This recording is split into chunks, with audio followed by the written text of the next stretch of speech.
Hi, this is Cool History 76. Today we're going to do some cooking. So we're going to cook some tofu, and we want to do inexpensive cooking as well as healthy cooking, right? Now, you say, well, tofu sounds pretty fancy. Not really. This tofu in this container, about 1 pound, costs about $2.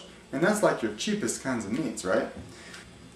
And health-wise, it has 75% of your calcium, 40% iron, and has 20% of your fiber. Meat doesn't have fiber. And also, meat has cholesterol. Tofu does not have cholesterol. Now, what we like to do with this, we like to freeze it, so we're going to freeze it and we'll thaw it out, and then we're going to fry it. Freezing it gives it an extra meaty texture, and buy the extra firm tofu. The next thing we want to do is we want to pour off the water. You don't want to cook the tofu with all that water because it's going to take forever to cook if you leave the water in it. You can also buy tofu in this other package, and I don't like this texture as well because it tends to be more silky and smooth, and to me I prefer the more the meaty texture. Now you can crumble this, you can slice it, doesn't really matter. Nice slices for sandwiches or whatnot. Or you can crumble it like a scrambled eggs.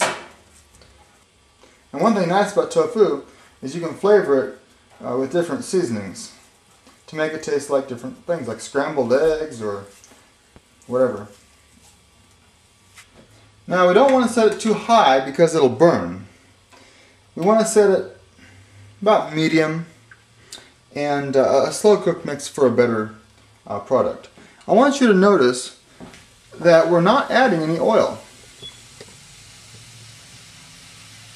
The reason for that is because we don't have to. We're doing two things by not adding oil. We are making it healthier, and we're also making it cheaper. With a Teflon coated pan, there's really no need for oil. But make sure you have Teflon coat. And you're going to want to stir this every so often so it doesn't burn. What you want is a nice golden brown look to it. Now we could add some turmeric and chicken seasoning to make this taste like scrambled eggs. Or we could add some liquid smoke if that's something that you prefer. You can add nutritional yeast flakes, not to be confused with brewer's yeast, and you might like brewer's yeast as well. You could add soy sauce. That's a very good thing to use. Or what I kind of like to use instead of soy sauce is this Bragg's liquid aminos. It's made from amino acids, and it has kind of a salty flavor without adding salt.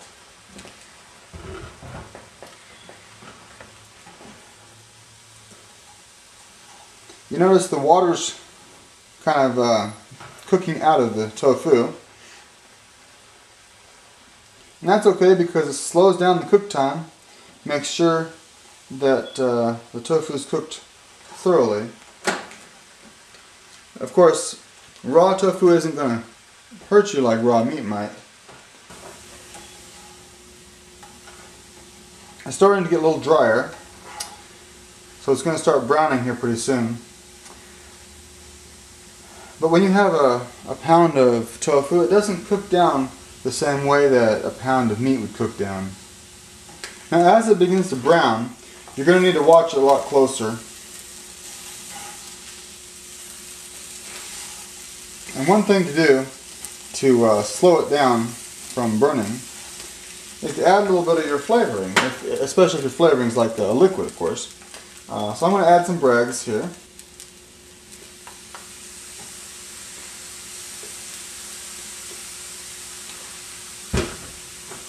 Alright, when it browns to your taste, then you're done cooking it. So we'll turn it off. Maybe add a little bit more of my particular flavoring. And you're done. Now, remember the container it came in? This nice plastic tofu container? You could put it back in there and eat it and not have any dishes to wash. That'd be awesome. Or you can put it on a nice platter and serve it as a delicacy. Alright, now we're going to see if this tofu is good enough for a dog. Because if a dog likes it, you know it's good. Alright. Doggy? What do you think? Well, there you have it. What, you want more? You want more? Well, okay. Hey, boy. Alright, he likes it. Thanks for watching Cool History 76. Remember, subscribe.